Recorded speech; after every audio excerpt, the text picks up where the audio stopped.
Yeah, and something soft. Moon pie or something an old toothless old man can eat. Oh, hey y'all there. This is your buddy George Jones over at the Bergen Gun Range with my next installment on another 1022 video. Everybody knows me, knows I'm kind of a 1022 nut.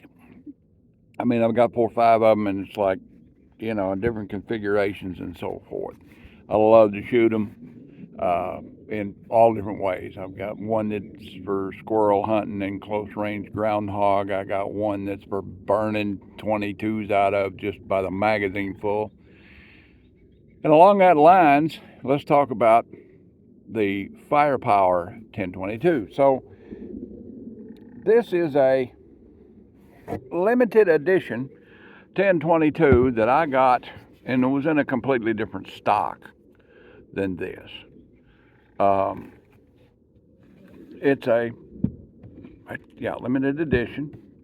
I think it was the first 1022 that they offered with this configuration of Picatinny rail, military peep sight, and winged front aperture. And I liked it. And I bought it. So then I had an old 1022 at the house that had this thing, Butler Creek folding stock on it, which I'm not sure they make anymore. And I'd wrap some paracord on it to give me a place to put my cheek. It had a rubber recoil pad on it. It didn't need a rubber recoil pad, but this style of stock was also on 12-gauge shotgun folding stocks. So I guess all of this was the same at the factory, and they just put it on this configuration. I added a piece of Picatinny rail to it and put me a Topco 4-piece on it, like that. These are the old Eagle Arms vented handguard for 1022. I had one of them laying around the house, and I put it on it.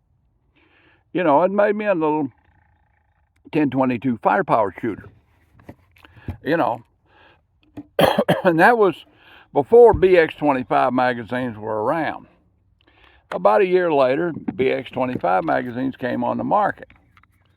So, and this is a real innovation if you have a 1022 or anything that accepts a 1022 magazine.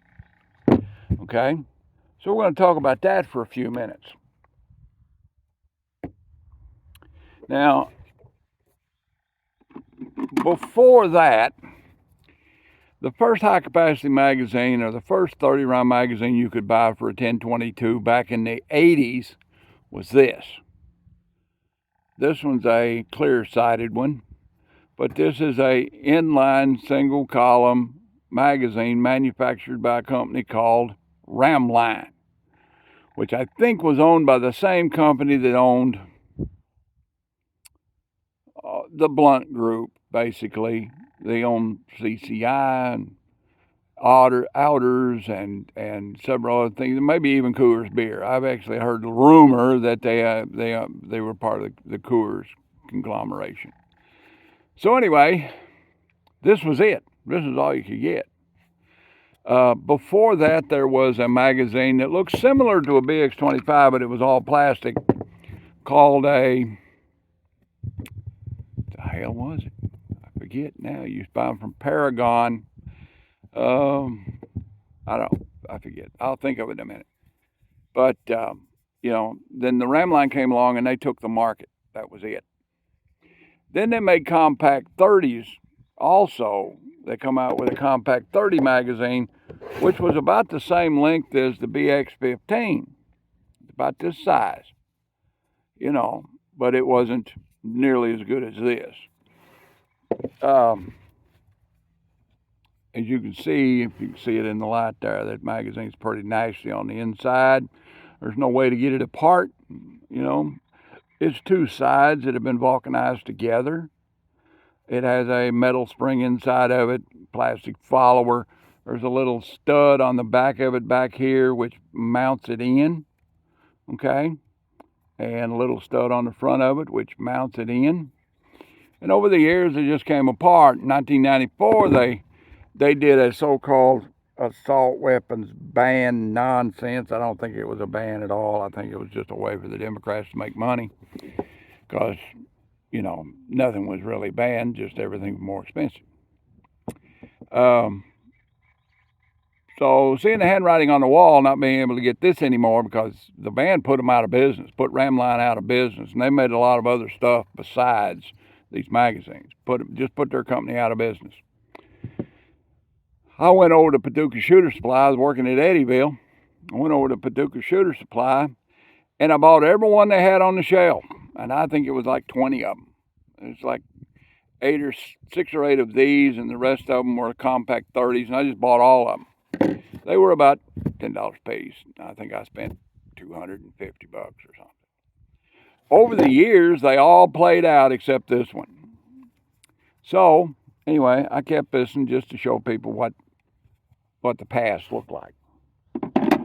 Now we've got this, okay?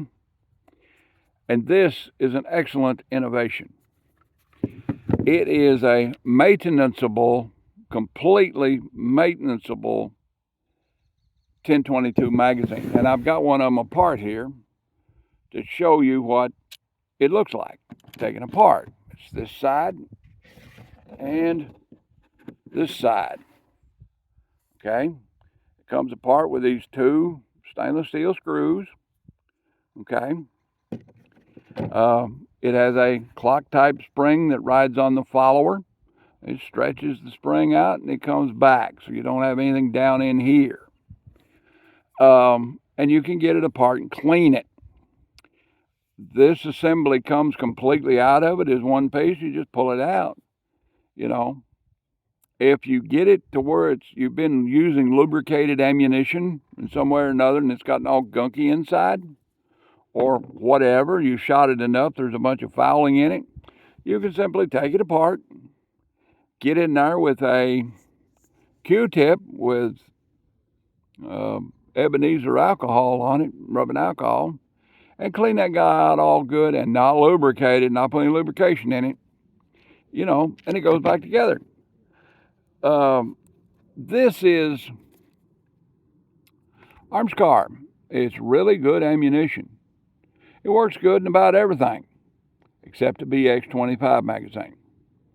My experience has been because the cartridges are heavily lubricated and they drag on the inside of the magazine, they deposit lubrication on the inside of the magazine and cause it to get gunked up pretty quick. So this is good stuff. I mean, you know, you shoot it out of 22 lever action, other 22 automatics. I shoot it out of the Ruger pistols. I shoot it out of the Ruger revolvers. You know, shoot it out of everything else except this. Okay? Word to the wise. Once you got that guy all cleaned up, all you got to do is put it back together. Come over here, put it back together. Okay? Everything lines right back up like it's supposed to be. Okay? Get your Allen screwdriver here and put it back together. Put it back together. You see why I took it apart before I started the camera? Because it's he's a screwing. He's working on it here. There we go. Tighten that up a little bit. Put about 5 pounds of torque on it. No big deal. Put the bottom one in. And the magazine's back together and ready to run. Now, let's talk about loading the BX25. I've looked all over the place, everywhere in the world, cotton picking loaders, and I've seen different loaders and so forth. And they don't last no time. We had one over here from Caldwell that I got a little disgusted with. I throwed it down range and started shooting at it. Then I found this, the miracle of the age. This is a Uplula 1022 magazine loader. And it is a miracle. From our Israeli friends who seem to be pretty smart about gun stuff, BX25 snaps in there just like it snaps into a magazine well of a 1022. A little gizmo up here that depresses your follower. You come up here, get a bullet, mash your follower down, then put it right back on in there. See, just like that. That pushes that bullet down, you push that back there, push it in with your thumb. It ain't no big deal. Real easy. I think I wound up, I couldn't find this for sale anywhere, and I couldn't find it for sale on the YouTube or the Amazon. I couldn't find it on the eBay. Bud's didn't have it. Sportsman's Whorehouse didn't have it. You know, Cabela's didn't have it. Walked into a local mom and pop gun shop over in Indiana one day, and there hung a whole wall of them. This and BX25 mags. So it's easy to load a BX25 mag without loading 100 magazines and having to go talk to a orthopedic surgeon. You push your paddle, the magazine comes, or the loader comes right off there, and you're ready to go. Now, how much do they cost? Well, it's not a firearm, so I can tell you how much they cost.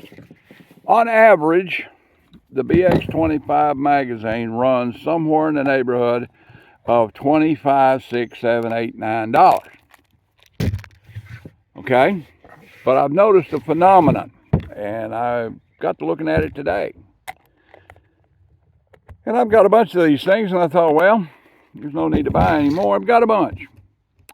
Well, here's a 2-pack of Ruger BX25 magazines that I purchased today. Now, these were, and I've noticed this in other retail stores and other places that I do business with for YouTube and for myself, I've noticed that when you see these for sale in a 2-pack, they're cheaper per magazine than a 1-pack. Explain it to me. If I'd have bought 2 individual magazines at this place of business, okay, I'd have bought 2 individual magazines at this place of business, they would have been just about $10 more than a 2-pack. I don't understand that, but it's the same at Cabela's, you know, and it's the same at Bud's and all the other places that I go that are big box stores. You see these guys, and they're a little cheaper for 2 of them, you know, than they are buying 2 individual magazines. I think it's probably a marketing ploy on the part of Ruger to sell more magazines, you know. And, you know, there you go. So if you see them for sale in the 2-pack and you want some of them, buy the 2-pack. Because, you know, these were like $10 cheaper than 2 individual magazines. Yeah. How's the BX25 magazine run? I should load them brand new ones and see how they work. Well, they run real good. Yeah. Been my experience that they run real good. Oh, let's shoot that 15. I loaded it up. I was going to demonstrate loading with the 15. It's kind of cute in there. They come out with the 15 for no other reason than they came out with the carbine version, the 30 caliber carbine-esque ish looking, or the M2 carbine ish looking variant. And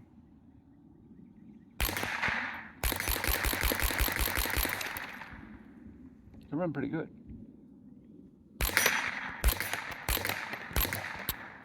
You know, they run pretty good. So, what ammo works best in a 1022? My experience is the cheapest ammunition on the market, good plinking ammo, is this.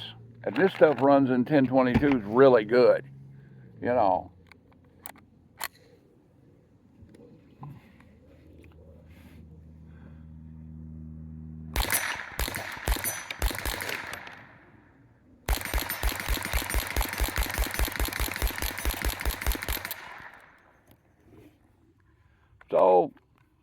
magazines work good. Now, we're going to talk about something else. I've got a little problem with a product, and I'm going to tell you my product problem. My product problem is Franklin Armory binary trigger set, where you buy the parts and put it together yourself on your trigger group for 1022 binary trigger. Now, I've seen a few of them out there run. I've actually got a video or two using other people's guns, you know, that were successful. I have not been. Last November, I bought a Franklin Armory binary 1022 trigger group set from, well, in Knob Creek. Okay? And I took it to my retired Army, National Guard, and State Police armorer buddy and said, here, you put a few of these in, put this one in. Okay. A month later, he called me up. He was about to have a nervous breakdown. He put it together just exactly like all of the others and the instructions said to do, and it won't work. I said, okay, we'll try something else. So I took it to another guy who was a professional gunsmith, licensed, bonded, you know, stocking, FFL dealer, Title II manufacturer, guy for everything,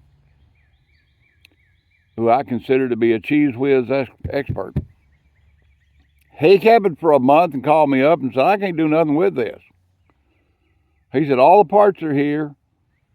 You know, everything's like it's supposed to be. All of them are in there like they're supposed to be. It just won't go binary.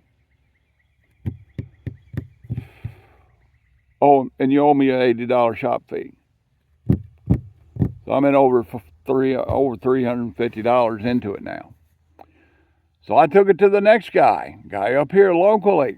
Same thing, $60 shop fee, 30 days later, no binary trigger. So I started calling him on the phone. Sent him an email first, about 8 or 9 emails. No soap. So I started calling him on the phone. Yeah. Call, probably 25 times in a month. No answer.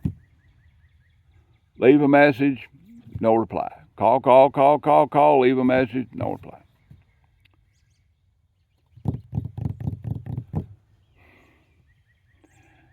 Finally, I get a young man on the phone. He says, yeah, we'll fix that for you. I'll send you an email, and it'll have your shipping label, work order, and work order invoice number on it, and you can box everything up and send it to us. Yeah. That was 6 weeks ago. I ain't heard back from him. I am not pleased with Franklin Armory's 1022 binary trigger product, and I'm not pleased with their customer service. You know, so there we are. Well, we've talked about magazines, we've talked about ammo, we've talked about magazine loaders, we've talked about guns, we've talked about parts and services from a distributor. We're up to about 20 minutes on the video, and I think I've probably run my mouth enough. And so like a Tate, share, commentate, and subscribe. Leave me a $1 in the bucket. Me a $1 in the Patreon bucket if you want to, and if you don't, I'll keep right on making content for you. God bless America. Join the NRA. God bless Donald Trump. And God bless each and every one of us. I can sure use it. We'll see you when we see you. Bye now.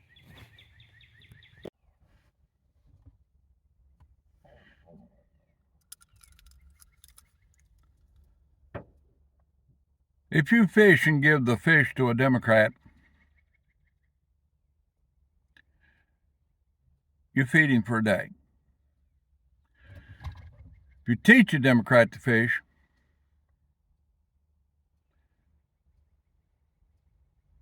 he'll steal your tackle, your rod and reel, your wallet, call the EPA on you, and have sex with the fish.